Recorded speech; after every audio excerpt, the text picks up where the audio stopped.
옆에 계시는 분과 사랑의 인사 나누시겠습니다.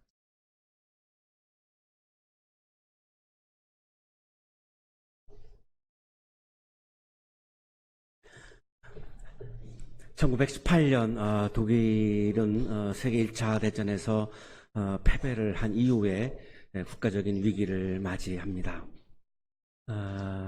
절박한 정말 절망적인 그런 상황이죠. 전쟁에서 졌으니까요. 이때에 이제 독일 국민들의 마음속에는 이제 국가 자체를 최고의 목적으로 삼는 국가 사회주의가 이제 싹트기 시작합니다. 국가 자체가 거의 이제 종교의 대상이 될 정도로 국가 자체를 중요하게 여기는 국가 사회주의이죠. 국민들의 마음속에 이런 국가 사회주의의 성향이 막 고조될 때 등장한 사람이 아돌프 히틀러입니다. 히틀러가 등장을 해서 나라가 위기를 맞이하고 있는데 교회와 국가가, 독일은 기독교 국가니까요, 목사가 공무원이고 국민들이 내는 종교세로 국가에서 봉급을 받는 나라니까 굉장히 교회 영향력이 굉장히 중요한 나라이죠.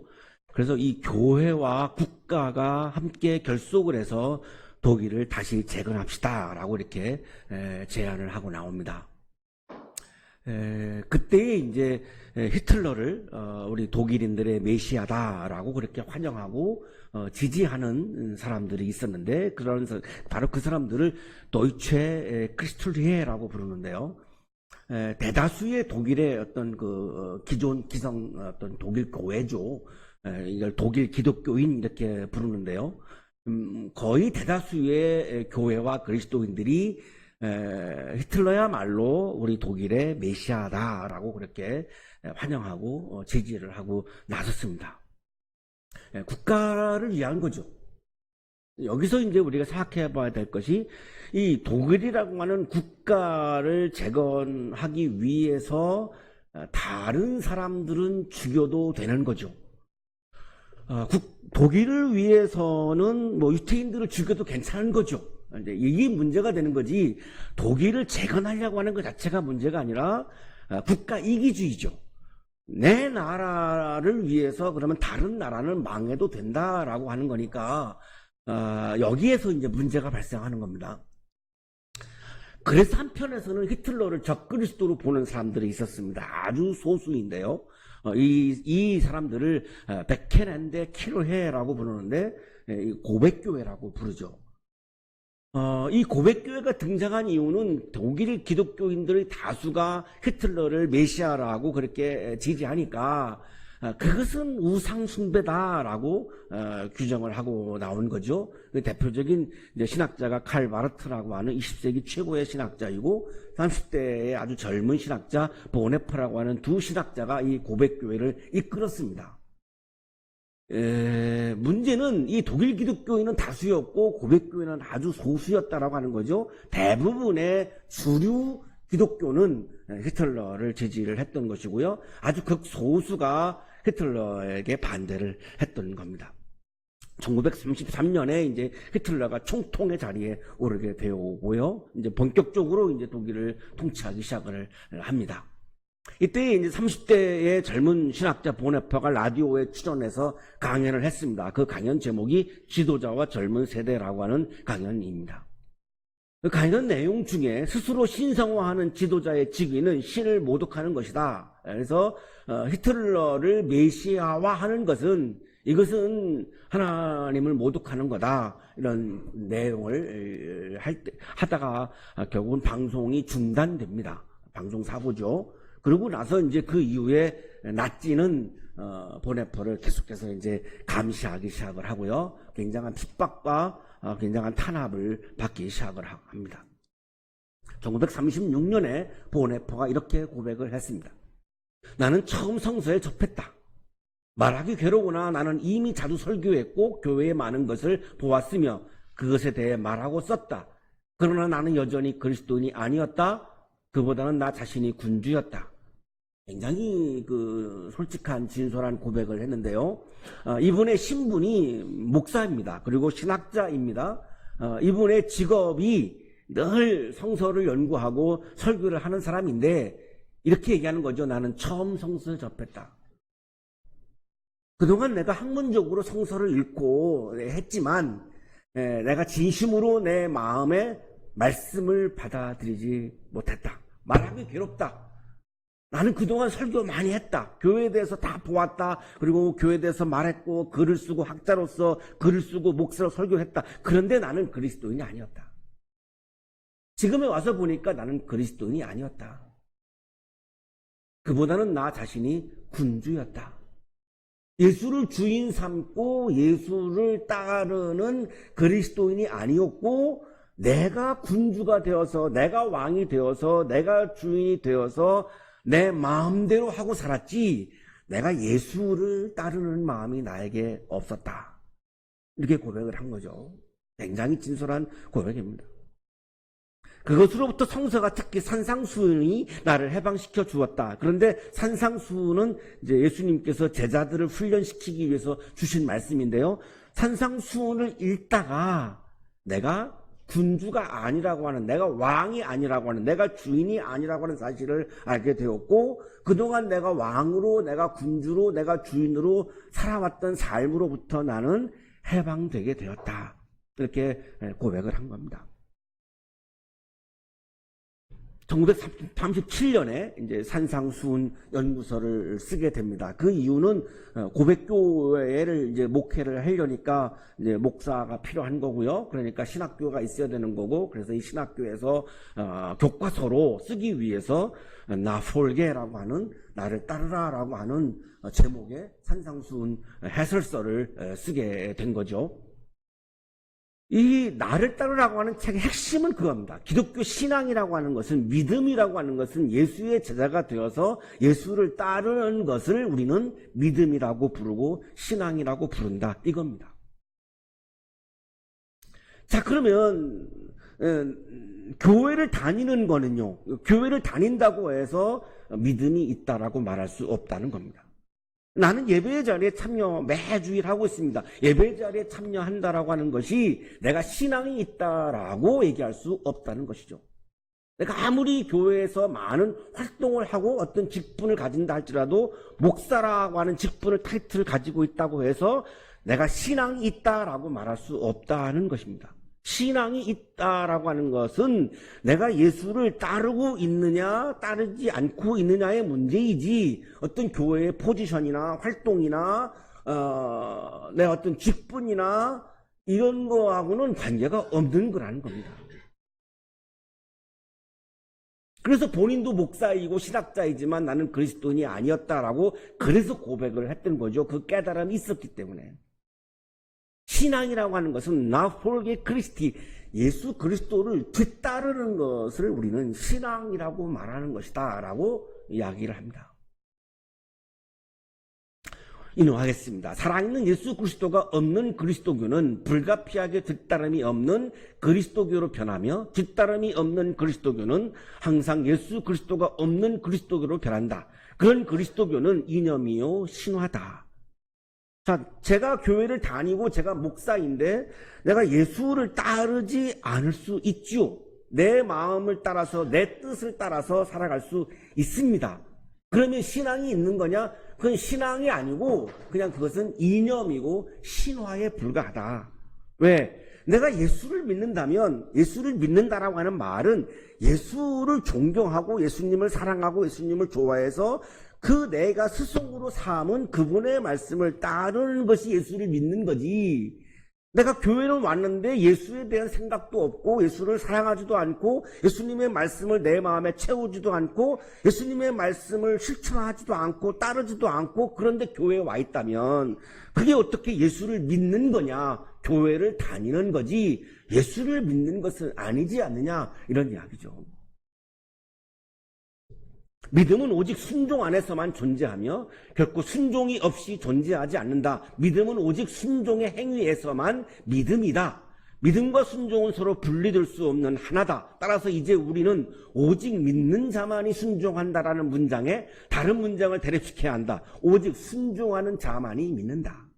믿음과 순종은 뗄래야 뗄 수 없는 하나라는 거죠. 믿는다라고 하는 것은 예수를 따라서 예수께 순종하는 것이 믿음이고, 또 역으로 예수님의 말씀에 순종을 할 때에 그것을 예수님을 믿는다라고 말하는 거지, 예수님의 말씀과 무관하게 살아가면서 내가 교회에서 어떤 직분을 가지고 있다고 해서 내가 믿음이 있다라고 말할 수 없는 거다, 이런 이야기죠. 믿음이 경건한 자기 기만, 값싼 은혜가 되지 않기 위해서는 순종의 걸음을 떼어야 한다. 내가 믿음이 있다, 내가 목사다라고 하는 타이틀로 많은 사람들에게 나는 굉장히 경건한 사람입니다 라고 사인을 줄 수 있죠. 저 같은 경우 내가 목사라고 하는 타이틀과 신분만으로 저를 잘 알지 못하는 분들한테 이 천지는 굉장히 경건한 사람이야, 왜 목사니까 라고 하는 그런 이미지를 줄 수 있죠. 그런데 만약에 제가 예수를 따르지 않고 내 뜻을 따라 산다면 그것은 자기 기만이다 라고 말하는 거죠. 그 목사라고 하는 타이틀은 자기 기만을 위해서 사용하고 있는 신분이요, 포지션이요, 타이틀이다, 이렇게 말하고 있는 거죠. 그것이 자기 기만이 되지 않으려면 예수님의 말씀을 따르고 예수님의 말씀에 순종하는 것을 반드시 그 속에 들어가야만, 순종의 세계에 복종하고 예수님의 말씀을 따르는 세계에 들어가야만 내가 믿음이 있고 내가 목사다라고 말할 수 있는 것이지, 그 세계에 들어가지 않았다면 여전히 내가 군주고 여전히 내가 왕이고 여전히 내가 주인이어서 나는 누구도 따를 수 없다, 내가 왕인데 내가 누구를 따르느냐라고 하는 마음을 가지고 있다면, 목사라고 하는 타이틀을 가지고 있다 할지라도 그것은 믿음이 없는 거다. 목사라고 하는 타이틀은 자기 기만에 불과하다, 이렇게 말하고 있는 거죠. 정리하면 나폴게 나를 따르라라고 하는 책을 정리하면, 산상수훈 연구서를 정리하면, 예수를 따르지 않는 것은 믿음이 아니다. 예수를 따르지 않는 사람은 예수의 제자가 아니다. 믿음이 있는 사람은 예수의 제자를 말하는 것이다. 그래서 오늘 성서 일과의 말씀이 제자에 관해서 우리에게 말씀을 해주고 있는데요. 많은 무리가 예수와 동행하였다. 예수께서 돌아서서 그들에게 말씀하셨다. 자, 많은 무리가 지금 예수님과 동행하고 있죠. 예수님 당시 예수님과 동행했던 사람은 세 부류로 나눌 수 있습니다. 첫째는 예수님을 적극적으로 따랐던, 심지어는 어부인 베드로 같은 경우는 자기의 생업에 가장 중요한 그물과 배까지 버리고 예수를 따릅니다. 이게 예수님을 따른 이 실체죠. 예수님을 따랐던 12제자, 이게 제자입니다. 예수님을 따랐던 사람들이 바로 제자죠. 마태도 이 세관원인데 그 직업을 버리고 예수를 따르죠. 그러니까 12제자는 진심으로 예수를 따랐던 사람들이죠. 두 번째는 예수를 구경하거나 이용하는 무리들입니다. 지금 오늘 본문에 나오는 이 많은 무리가 바로 무리인데요. 무리는 왜 예수님과 동행할까요? 예수님이 막 기적을 일으킨다고 하니까 예수님을 구경하고 싶은 거죠. 또 예수님께 가면은 병도 고쳐준다 그러고 먹을 것도 준다 그러니까 적당히 내가 먹을 것을 위해서, 병 고침을 위해서 내가 예수님을 나의 이익을 위해서 이용할 수 있습니다. 그래서 이 무리들은 왜 예수님과 동행했냐면 구경 혹은 나의 이익을 위해서 동행했던 사람들입니다. 보네퍼가 아까 이야기했던 이야기가 바로 무리와 제자를 구분해야 한다라고 하는 이야기를 하고 있는 겁니다. 제자가 믿음이 있는 거지 무리는 믿음이 있는 것이 아니다. 내가 물질을 얻기 위해서 내가 예수님을 이용한다. 그게 어떻게 믿는 거라고 말할 수 있느냐. 이용하는 건데, 이용하는 게 믿는 거다? 그건 말이 되지 않는다. 이 무리들이야말로 정말로 어떻게 보면 믿는 것처럼 보이죠. 왜? 예수님과 동행하고 있으니까요. 제가 목사이니까 믿음이 있는 것처럼 보일 수 있어요. 예배 자리에 와 있죠. 교회를 다니고 있죠. 그리고 제가 목사죠. 그러니까 누가 보더라도 믿음이 있다라고 볼 수 있는데, 제가 예수를 구경하고 있고 예수를 내가 이용하고 있다면 그것은 믿음이라고 말할 수 없다, 이거죠. 세 번째는 이제 예수님을 제거하려고 했던 유대 종교 지도자들, 바리새파 사람들, 사두개파 사람들, 이들은 종교 권력을 다 가지고 있는데 예수님이 자꾸 하나님 나라를 얘기하니까 굉장히 미웠고요. 그래서 죽이려고 했던 이들도 예수님을 꼬투리 잡으려고 동행했습니다. 이거를 믿음이 있다라고 말할 수가 없죠. 요 세 부류 중에 믿음이라고 말할 수 있는 것은 12제자만 가능하다라고 하는 겁니다. 여기 무리들은 헬라어로 오클로스, 오클로이라고 그러는데요. 자신의 이익을 위해서 동행하거나 구경하기 위해서 동행하는 겁니다. 내 이익을 위해서 내가 예배의 자리에 왔다. 내가 뭐 사람들을 구경하러 내가 예배의 자리에 왔다. 그러면 이거 무리라고 하는 겁니다. 제자가 아직 안 됐고요. 무리라는 거죠. 자, 예수님께서 그래서 무리와 제자를 구분해 주기 위해서 무리들에게 제자란 이런 거다라고 설명을 합니다. 누구든지 내게로 오는 사람은 자기 아버지나 어머니나 아내나 자식이나 형제나 자매뿐만 아니라 심지어 자기 목숨까지도 미워하지 않으면 내 제자가 될 수 없다. 제자와 무리를 구분하고 있죠. 자, 제자는 누구냐면 아버지, 엄마, 부모, 아내, 가족, 그리고 자기 자신, 자아입니다. 자아. 여기 목숨은 헬라어 성서의 푸시케입니다. 혼이죠. 정확하게 번역하면 혼인데요. 자아입니다. 이고 자아를 여기 미워한다라고 하는 단어 때문에 이게 해석이 어려워지는데요. 일단 쉽게 나를 내려놓는다라고 보시면 됩니다. 일단 가족 이기주의. 내 가족이 타자들보다 더 중요해서 내 가족의 이익을 위해서 타자에게 손해를 끼친다. 그건 아니라는 겁니다. 야, 이거를 이제 쉽게 하면 내가 내 가족의 이익을 위해서 예수 그리스도를 가족의 이익보다 우선하지 아니하면 이거죠. 제자는 누구냐면 내 가족의 이익보다 예수 그리스도의 말씀을 더 우선한다. 이런 내용입니다. 이걸 오해하면 막 자기를 막 학대하고 자기를 비하하는 거로 오해하시면 안 되겠습니다. 내 자신의 이익보다 예수님의 말씀을 더 우선하고 더 가치에 올려놓는 것을 말하는 겁니다. 제자는 여기서 마데테스인데요. 자신의 이익을 위해서 동행하거나 구경하기 위해서 동행하는 사람이 아니라 제자라고 하는 것은 일반적으로 상식적으로 우리가 스승을 존경해서 스승을 인정을 해서 내가 스승을 닮고 싶어서 내가 스승이 너무나 좋아서 스승을 따르는 사람을 우리가 제자라고 말하죠. 이건 우리 일반적으로 상식적인 겁니다. 내가 어떤 이익을 얻기 위해서 내가 스승을 만난다? 그건 이미 스승과 제자가 아니죠. 거래의 대상이지 이미 스승과 제자가 아닙니다. 제자라고 하는 개념은 내가 뭔가를 이익을 얻기 위해서 내가 그분을 만나는 게 아니라 그분을 내가 너무나 좋아하고 존경하고 내가 닮고 싶어서 내가 그분하고 함께 있기만 해도 내가 너무나 영광스러워서 그분을 따르는 것, 이게 제자죠. 똑같다라고 하는 거죠. 내가 예수의 제자라고 하는 것은 예수를 통해서 내가 뭔가를 얻으려고 한다면 이건 거래입니다. 그건 제자와 스승의 관계가 아니라는 거죠.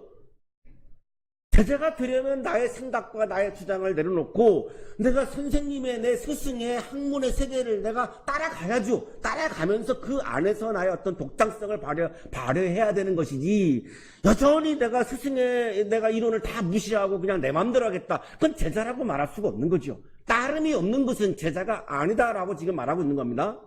자, 그런데 더 구체적으로 들어가서 아버지, 어머니, 아내, 자식, 형제를 높이는 것. 이 가족 이기주의라고 보면 되겠는데요. 근데 가족의 이익을 예수님의 말씀보다, 예수님의 말씀은 철저히 하나님의 나라를 지향하고 있는데요. 가족의 이기주의란 가족의 나라를 지향하는 거죠. 이 가족의 나라가 하나님의 나라보다 우선한다면 그것은 예수의 제자가 될 수 없는 것이다. 예수의 제자가 된다라고 하는 말은 내 가족의 이익보다 예수께서 지향하시는 하나님의 나라를 더 우선하는 거다. 하나님의 나라를 이루기 위해서 우리 가족이 헌신할 때에 내가 예수의 제자가 될 수 있는 것이지 가족의 이익을 위해서 예수님의 말씀을 내가 따르지 않는다. 그것은 예수의 제자가 아니고 따라서 그것은 믿음이 아닌 것이다. 가족의 이익을 추구하는 욕망이지 그것은 믿음이 아니다. 믿음을 추구할 거냐 욕망을 추구할 거냐 그것은 개인의 자유입니다. 이거는 통제할 수 없습니다. 법으로 이건 통제할 수 없습니다. 각 개인의 자유입니다. 그러나 예수님이 지금 말씀하시는 거는 뭐냐면 무리와 제자는 분명히 구분하자. 믿음이냐 아니냐라고 하는 것은 분명히 구분하자. 예수님의 말씀보다 가족의 이익을 더 추구하면서 내 제자라고 말하지 말아라. 예수님의 말씀을 따르지 않고 내 가족의 이익을 더 추구하면서 내가 믿음이 있다라고 말하지 말아라. 나는 욕망을 중요하게 여기는 사람이고 나는 욕망을 따르는 사람이다라고 그냥 이야기하면 된다. 그것에 대해서 누구도 비난하거나 그거를 법으로 뭐 통제하거나 그러지 않는다. 그러나 분명히 개념 규정은 해야 된다. 무리와 제자는 다르다. 임춘원 교수의 주석입니다. 고대 지중해 사람들의 삶은 가족 중심이었으며 가족의 명예는 매우 가치 있는 것이었습니다. 그러니까 예수님이 지금 이 말씀을 듣는 무리들에게는 거의 충격입니다. 이들은 굉장히 가족을 중시 여겼던 문화 속에 있었고요.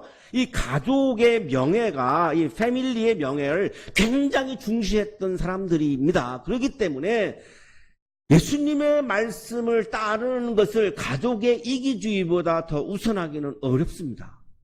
그 상황에서 예수님은 얘기하고 계시는 겁니다. 그렇다면 그거는 무리에 머무르는 것이고 나의 제자가 된 것은 아니다. 이렇게 말씀하는 거죠.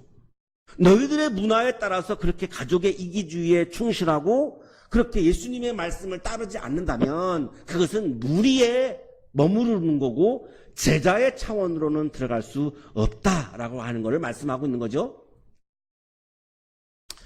미워하다라고 하는 단어가 문제인데요. 김덕준 교수의 주석입니다. 감정을 가리키는 단어라기보다는 문맥상 히브리어에서와 같이 버리다라는 포기의 의미일 것이다. 이렇게 해석하고 있는데요. 저는 이분의 해석에 동의합니다. 감정적으로 내가 부모를 미워하는 거와 내가 믿음을 갖는다는 게 무슨 관계가 있습니까? 그게 아니라 아까 우리가 히틀러를 보았습니다만 독일의 이기주의를 위해서 나라 국가 이기주의를 위해서 유태인 600만 명을 죽여도 된다? 그것은 예수님의 제자일 수가 없고요. 그것을 우리가 믿음이라고 말할 수 없죠. 그 상황에서 내가 국가 이기주의를 내가 내려놓을 수 있어야 하는 거죠. 그리고 유대인들 600만 명을 사랑하는 거를 나의 이기주의를 내려놓고 타자를 사랑하는 것이 믿음이고 그것이 예수의 제자이지 어떻게 국가 이기주의를 부르짖으면서 그거를 믿음이라고 말하고 그걸 신앙이라고 말하고 그걸 기독교라고 말할 수 있는가. 이게 이제 보네퍼의 이제 지적인데요. 역시 마찬가지죠. 예수님의 말씀도 역시 마찬가지입니다. 가족 이기주의를 뛰어넘어서 이거를 내려놓는다라고 하는 단어가 더 좋을 것 같은데요. 여기 미워한다라고 하는 말은 가족 이기주의가 우리의 거의 본성과 같지만 그 가족 이기주의를 신앙으로 내려놓고 내가 내 가족이 타자를 위해서 헌신하고 기여하고 그렇게 살 때에 그것이 믿음이라고 말할 수 있고 그것이 바로 신앙이라고 말할 수 있고 그 사람이야말로 예수를 따르는 제자이다. 왜? 예수가 그렇게 살았으니까. 누구든지 자기 십자가를 지고 나를 따라오지 아니하면 내 제자가 될 수 없다. 계속해서 지금 무리들한테 지금 무리와 제자가 구분되는 제자 얘기를 지금 계속하고 있죠. 자기 십자가를 지고라고 하는 말은 역시 마찬가지죠. 내 욕심을 내려놓는 것이 십자가죠. 이게 어렵죠. 쉽지 않죠. 가족 이기주의 내려놓는 게 얼마나 어렵겠습니까? 이게 십자가 같은 거죠. 그러나 그거를 지고 그거를 내가 받아들이고 그리고 예수를 따라야 예수의 제자이다. 왜? 예수는 가족 이기주의를 보인 적이 한 번도 없으니까요. 그래서 예수님은 아예 그냥 가족을 떠났습니다. 왜? 거기에 있으면 내가 가족 이기주의를 내가 벗어나기가 어렵다라고 하는 것을 너무나 잘 알고 계셨기 때문에 한 번도 가족 이기주의를 보인 적이 없지요. 여기 따르다라고 하는 단어는 오피소라고 하는 헬라어인데요. come after입니다. 김덕준 교수의 주석이 굉장히 아주 공감이 가는데요. 따르다를 의미하는 헬라어 아콜로테오가 아니라 뒤에서 가다란 의미의 단어다. 여기 누구든지 자기 십자가를 지고 나를 따라오지 아니하면 예수의 뒤에서 가지 아니하면 예수의 뒤에서 간다라고 하는 말은 예수의 제자는 예수를 높이고 자신은 낮추고 예수의 뒤에서 가는 사람인 거죠. 예수님 앞에서 가는 사람을 예수님의 제자라고 말할 수 없는 거죠. 예수는 하나님의 나라를 향해서 걸어갔어요. 그러면 예수의 제자는 가족과 자신의 이기주의를 넘어서서 예수의 뒤에서 하나님 나라의 길을 따라가는 거죠. 내 가족이 혹은 내 자신이 하나님의 나라를 이루기 위한 삶을 살아가고 그 길을 걸어가는 것, 예수의 뒤에서 그거를 예수의 제자라고 부른다는 것이죠. 너희 가운데 누가 망대를 세우려고 하면 그것을 완성할 만한 비용이 자기에게 있는지를 먼저 앉아서 세마여 보아야 하지 않겠느냐, 이제 비유를 말씀을 하는데요. 여기 망대는 포도원을 지키기 위한 그런 높은 망대입니다. 이렇게 감시하기 위한 건데요. 이게 굉장히 많은 비용이 들어가는 비가 많이 들어가는 건축인데, 이 건축자에게는 이 비용이 얼마나 들어갈 것인가를 잘 살펴서 시작을 해야지, 이게 감당하지 못하는 예산을 가지고 있으면서 시작을 해버리면 이 돈을 다 날릴 수밖에 없고요. 굉장한 어려운 지경에 빠질 수밖에 없습니다. 건축하는 사람은 이걸 내가 다 건축할 수 있는 비용이 나야겠는가 잘 살펴야 되지 않겠습니까? 그 정도로 예수의 제자가 되었는가, 내가 무리에 불과하고 있는가를 잘 살피는 것은 매우 신앙인들에게는 중요합니다. 이런 이야기입니다. 이 비유를 하고 있는 거예요.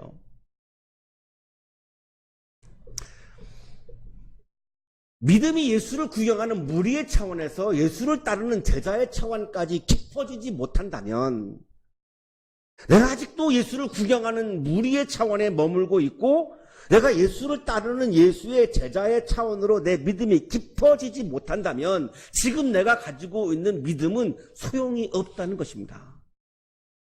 건축을 20% 했고 끝났다. 그 20%의 건축은 아무 쓸모없는 건축이죠. 우리가 사용할 수 없는 공간입니다. 그 20% 건축하는데 돈을 버린 거지 아무 쓸모가 없는 것처럼, 이런 비유예요. 내가 예수를 구경하고 예수를 이용하는 무리의 차원에서 갖고 있는 조그마한 믿음이 깊어지고 깊어져서 예수를 따르는 제자의 차원으로 가지 못한다면 그 20% 무리의 믿음은 아무 소용이 없다는 것입니다. 많은 사람들이 짓다가 말았다라고 비웃을 것이고, 역시 그 내 믿음도 비웃음거리는 될 수밖에 없을 것이다. 왜? 예수의 제자가 되어서 하나님 나라에 이르지 못하는 믿음은, 그 믿음은 아무 쓸모가 없다는 것입니다. 어떤 임금이 다른 임금과 싸우러 나가려면 2만 명을 거느리고 자기에게로 쳐들어오는 그를 자기가 10,000명으로 당해낼 수 있을지를 먼저 앉아서 헤아려 보아야 하지 않겠는가? 이제 전쟁을 치르는 왕을 비유하고 계시는데요. 전쟁에서는 이기는 것이 매우 중요하죠. 이기지 못하는 전쟁은 할 필요가 없습니다. 전쟁은 반드시 이겨야지, 전쟁에서 지면 내가 생존할 수가 없습니다. 자, 그렇다면 내가 전쟁에서 이길 수 있는가를 굉장히 세심하고 세밀하게 이 왕은 살펴봐야 되는 거죠. 그렇게 전쟁에서 이기는 것이 중요한 것처럼 내 믿음이 깊어져서 예수의 제자가 된다라고 하는 것은 매우 중요한 일이다라고 하는 거죠. 왜냐하면 믿음이 깊어져서 제자가 되지 못하고 무리에 머무르면 그 믿음으로는 하나님 나라의 기쁨을 경험할 수 없고 구원의 기쁨을 경험할 수 없기 때문에 그 무리가 가지고 있는 믿음은 아무 쓸모가 없는 믿음이라는 것입니다. 믿음은 있는데 하나님 나라를 경험하지 못하면, 믿음은 있긴 있는데 하나님의 나라를 경험하지 못하는 믿음이라면 그것은 나에게, 그 믿음이 나에게 영적인 기쁨을 주지 못하기 때문에 쓸모없는 믿음이라는 거죠.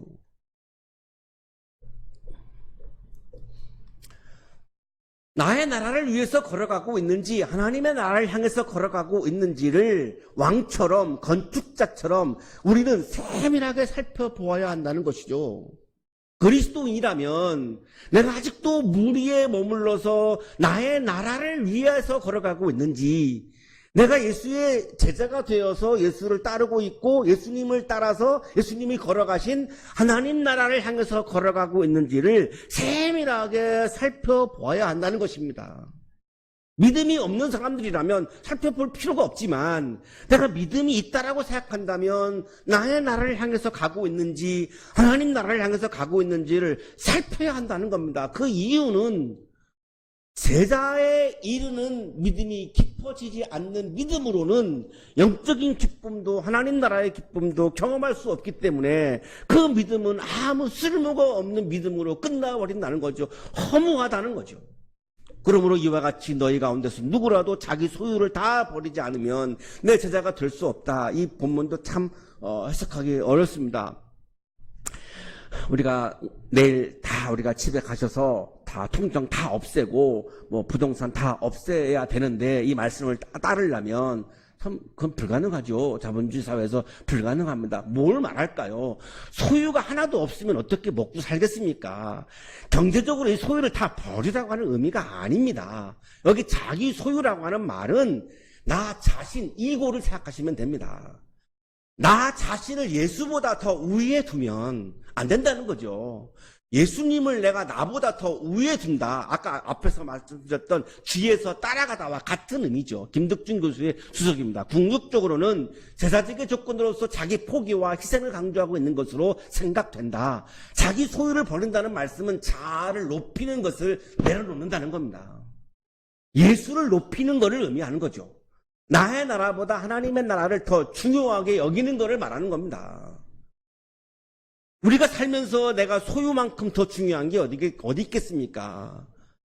내가 열심히 노동해서 내가 모으고 벌은 이 소유는 나에게 생명과도 같은 겁니다. 이 나 자신이죠. 나 자신이에요. 이게 바로 아까 얘기한 목숨, 푸시케.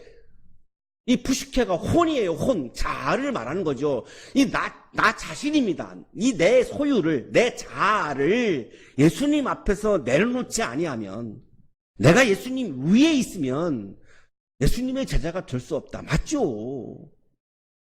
우리 학생들이 내가 배우고 나를 가르쳐주고 계시는 스승 머리 위에 올라가 있으면 내가 그 스승의 제자가 될 수가 없지요. 독립해야죠. 그게 어떻게 제자일 수 있겠습니까? 그건 제자가 아닌 거죠. 똑같습니다. 내가 예수보다 내 자신이 내가 더 위에 있으면, 예수보다 내가 더 중요하면, 예수보다 내가 더 오르면, 예수의 말씀보다 내 생각이 더 진리라고 생각한다면 예수의 제자가 아닌 건 맞죠. 예수님 말씀은 그거예요. 내 제자가 될 수 없다. 그걸 하든지 안 하든지에 대해서는 관여하지 않으십니다. 개입하지 않으십니다. 그건 자유의지를 주십니다. 단 예수님이 말씀하시는 것은 내 제자는 아니다. 그거는 스승의 입장에서 이야기할 수 있는 권한이 있죠. 당신이 내 제자야? 아니다. 그거는 스승의 권한 아니겠습니까? 그 말씀을 하는 거죠.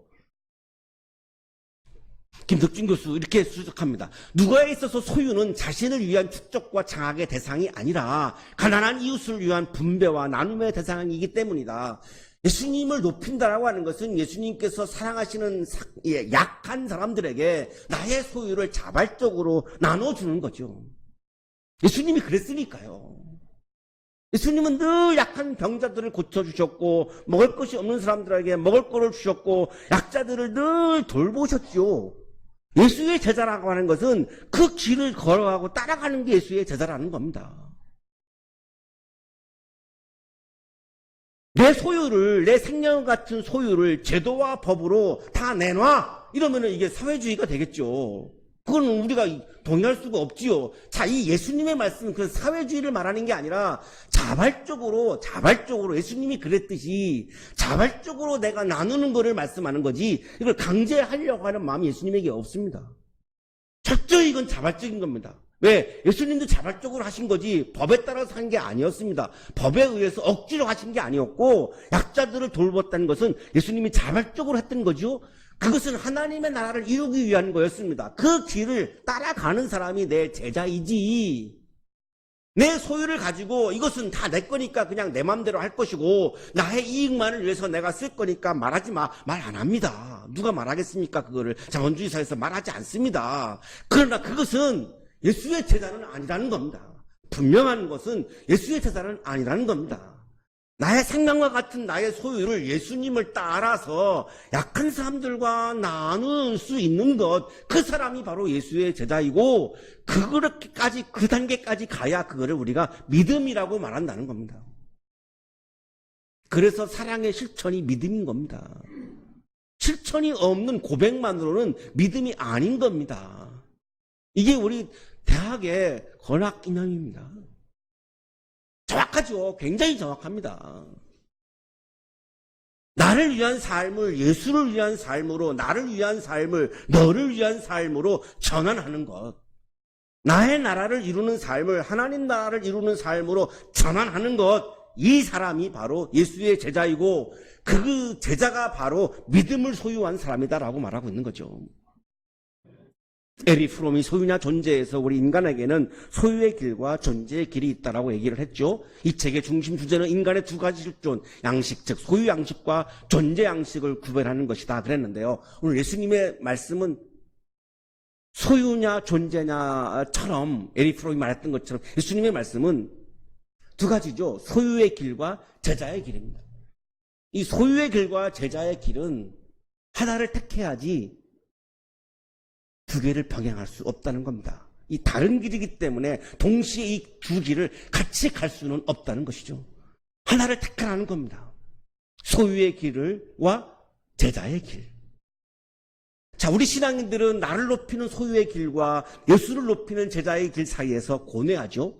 두 길을 동시에 걸어갈 수 있다면 고뇌하지 않아도 됩니다. 동시에 다 이 두 길을 가면 되니까요. 문제는 내가 두 발을 가지고 이 두 길을 갈 수가 없다는 거죠.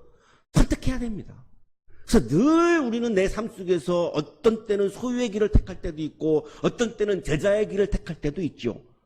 이게 우리들의 고뇌이죠. 우리들의 고민이죠. 우리들의 갈등이죠. 이거를 갈등만 하고 고뇌만 한더라도 저는 훌륭한 믿음의 사람으로 존경할 수 있을 것 같습니다. 이거를 아예 고민조차 안 하고 소유의 길이 마치 제자의 길인 거냥 소유를 지향하는 길이 예수를 지향하는 길인 양 이걸 똑같이 여기는 것에 대해서는 정말로 이건 동의하기 어렵습니다. 인간이기 때문에 소유의 길과 믿음의 길, 소유의 길과 제자의 길 사이에서 고민하고 고뇌하는 것은 저는 충분히 이해하겠습니다. 저 자신도 그러니까요. 어떻게 안 그렇겠습니까, 인간이? 그럴 수밖에 없죠. 그게 우리 인간의 모습이에요. 이거를 고뇌만 한다 할지라도 어쨌든 소유의 길보다 제자의 길이 더 확대되어 가지 않겠습니까? 내가 고민한다면 조금이라도 소유의 길보다 제자의 길이 자꾸만 더 확대가 되어 가겠죠. 그걸 가리켜서 저는 신앙적인 노력이다, 영적인 노력이다라고 봅니다. 그 영적인 노력과 신앙적인 노력을 하는 것만으로 저는 훌륭한 믿음이라고 봅니다. 그 고민 자체가 없이 당연하게 왜곡해서 소유의 길이 제자인 길과 같은 것으로 여긴다면 그건 동의할 수가 없어요. 나의 나라를 위한 길과 하나님 나라를 향한 길 사이에서 갈등하며 살아가는데 어떻게 해서 내가 기도를 통해서 말씀 묵상을 통해서 어떻게 내가 자꾸 하나님 나라를 향한 길로 내 발걸음을 옮겨갈 것이냐. 이것이 우리들의 신앙적인 과제인 거죠. 믿음이 깊어지면 예수의 제자가 되고 예수의 제자가 되면 나도 모르는 사이에 소유의 길보다 제자의 길이 더 기쁨의 길로 나에게 다가오죠. 내가 믿음이 깊어진다라고 하는 말은 예수의 제자가 되어서 나의 나라를 향한 삶보다 하나님 나라를 위한 삶이 나에게 더 기쁘게 다가오게 됩니다. 그것이 내 믿음이 깊어지는 과정입니다. 우리의 믿음이 깊어지고 또 깊어져서 나만을 위한 이기적인 삶보다 하나님 나라를 위한 삶이 나에게 더 큰 기쁨으로 오게 되고 그 기쁨이 내 마음을 가득 채워서 오늘도 영적인 기쁨이 충만한 가운데 모든 어려움을 그 기쁨으로 이기는 복된 삶을 살아가는 여러분의 삶이 되시기를 축복합니다. 거룩하신 주님, 나의 나라를 위한 삶을 살고 싶지만 그 유혹을 이겨내고 하나님이 기뻐하시는 하나님 나라를 위한 삶을 매 순간 선택할 수 있도록 우리의 믿음이 깊어지게 하여 주옵소서. 예수 그리스도의 이름으로 기도하옵나이다.